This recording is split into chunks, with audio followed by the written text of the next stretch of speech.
Fry ఎలా తయారు చేయాలో ఇప్పుడు చూద్దాం. 2 అరటికాయలు తీసుకొని ముక్కల కింద కట్ చేసుకొని మరుగుతున్న నీటిలో వాటిని వేసేయాలి. అవి 80% ఉడకాలి.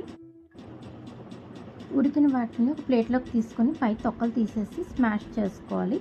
ఇది మరీ ముద్దగా చేయకూడదు. మిక్సీ జార్ తీసుకొని అందులో ఉల్లిపాయ ముక్కలు, ఒక 6 పచ్చిమిర్చి, చిన్న అల్లం ముక్క వేసుకోవాలి. ఇందులో కారం వేయం, పచ్చిమిర్చి నుంచి వచ్చిన కారం మాత్రమే. ఇప్పుడు స్టవ్ వెలిగించుకొని ప్యాన్ పెట్టుకొని ఆయిల్ వేసుకొని ఆయిల్ హీట్ అయ్యాక ఎండుమిర్చి 2, 1 టీ స్పూన్ పచ్చిశనగపప్పు, 1 టీ స్పూన్ ఆవాలు, కొంచెం జీలకర్ర, 1 టీ స్పూన్ చాయ్ పప్పు, కొంచెం కరివేపాకు వేసి వేగనివ్వాలి. పోపు వేగిపోగానే ఈ మిక్సీ చేసి పెట్టుకున్నాం కదా ఉల్లిపాయ పేస్ట్ని అది ఇందులో వేసి 10 మినిట్స్ వేపాలి. అందులో పసుపు సాల్ట్ వేసి వేపాలి 10 మినిట్స్. ఉల్లిపాయ ముద్ద వేగిపోయిన దాంట్లో అరటికాయ స్మాష్ చేసి పక్కన పెట్టుకున్నాం కదా అది ఇందులో వేసి 10 మినిట్స్ లో ఫ్లేమ్లోనే వేగనివ్వాలి.